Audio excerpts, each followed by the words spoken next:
Bab sihir. Dengan sanadnya Imam Muslim meriwayatkan daripada Aisyah, katanya seorang Yahudi Bani Zuraiq telah menyihir Rasulullah sallallahu alaihi wasallam. Yahudi itu dipanggil atau dikenali dengan Labid bin Al-A'sam. Qalat, kata Aisyah, sehingga Rasulullah sallallahu alaihi wasallam berasa melakukan sesuatu padahal tidak dilakukannya. Hatta idza kana, sehingga pada suatu hari atau pada suatu malam Rasulullah sallallahu alaihi wasallam berdoa dan berdoa. Kemudian beliau berkata, wahai Aisyah, tahukah engkau bahawa Allah telah memberitahu kepadaku tentang perkara yang aku tanya aku tanya dia, iaitu dua orang lelaki datang kepadaku, salah seorang daripadanya duduk dekat kepalaku, yang seorang lagi dekat dua kakiku. Yang berada dekat kepalaku berkata kepada yang berada dekat dua kakiku, atau syak perawi, yang berada dekat dua kakiku berkata kepada yang berada dekat kepalaku, ma waja'ur rajul, apa sakit dia ni? Qala, kata yang seorang lagi, matbub, kena sihir. Qala man tabbahu, yang seorang lagi tanya, siapa yang buat dia, yang menyihirnya? Qala, kata salah seorang daripada dua tu, Labid bin Al-A'sam. Qala, kata salah seorang daripadanya, fi ayyi syai', pada benda apa dia sihir tu? Qala, kata yang seorang lagi, fi mushtin wa musyatatin, pada sikat, sisir dan musyatah, rambut ataupun janggut yang luruh apabila disikat.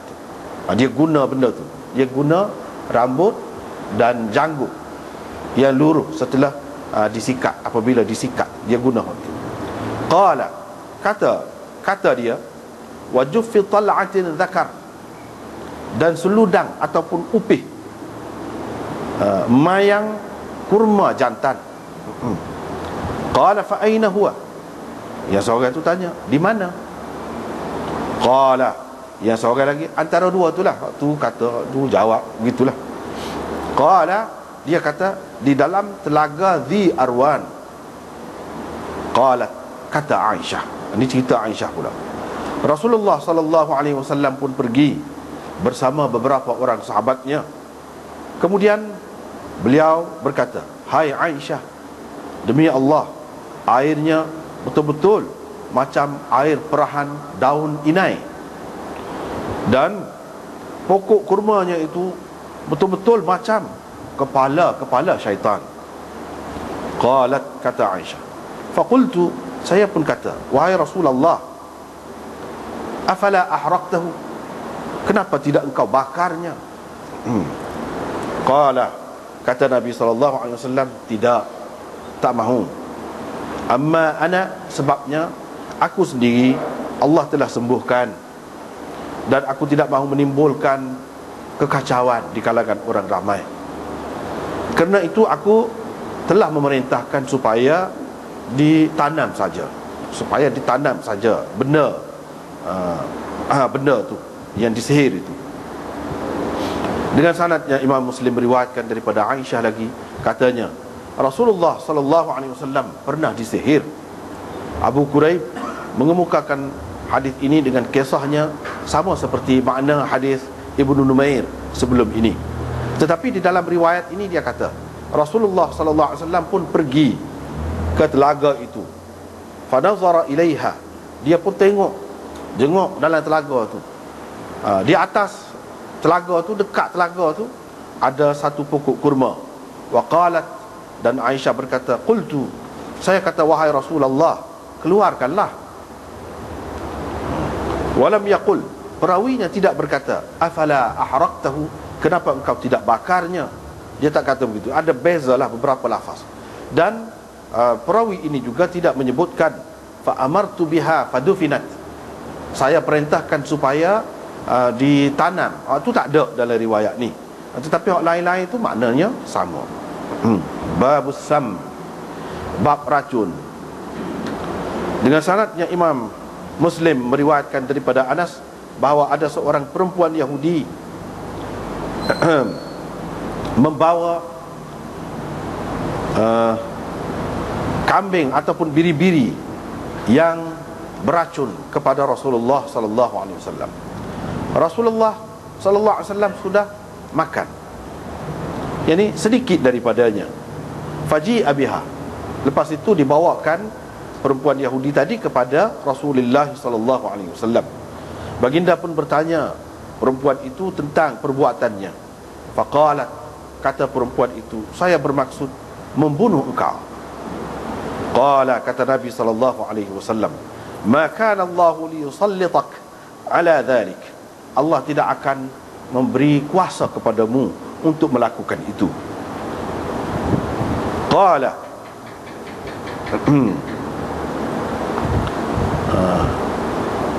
atau qala alayya, ataupun Nabi sallallahu alaihi wasallam kata perawi, bawa dia mari. Hak tadi tu, bawa dia mari. Ni syak perawi lah. Ada yang kata gini, ada yang kata seperti tadi, dibawakan kepada Rasulullah sallallahu alaihi wasallam gitu. Ada yang kata ni syak perawi ni, dia kata Nabi kata bawa dia mari kepadaku. Qala, kata perawi, qalu, yani para sahabat berkata, ala naqtuluha, tak bolehkah kita bunuh dia? Qala, Nabi sallallahu alaihi wasallam kata, jangan. Ataupun tak boleh. Kalau la tu la nahi bermakna jangan, kalau la tu la nafi bermakna tak boleh. Kedua-duanya boleh. Qala fama ziltu a'rifuha, perawi berkata, fama ziltu a'rifuha, aku dapat mengesan kesan racun itu pada lahawat, yakni bahagian lelangit dalam mulut Nabi SAW. Kata Anas, aku dapat mengesan, aku dapat kenal, dapat pastikan perubahan berlaku pada langit Nabi SAW. Ini warna dia jadi berubah, kesan daripada racun itu. Dengan sanadnya Imam Muslim meriwayatkan daripada Anas bin Malik lagi, beliau menceritakan bahawa ada seorang perempuan Yahudi telah membubuh racun dalam daging. Kemudian dia membawanya kepada Rasulullah sallallahu alaihi wasallam. Lalu perawi mengemukakan hadis yang maknanya sama dengan hadis Khalid yang tersebut sebelum ini, iaitu Khalid bin Al-Harith sebelum ini. Itulah dua bab.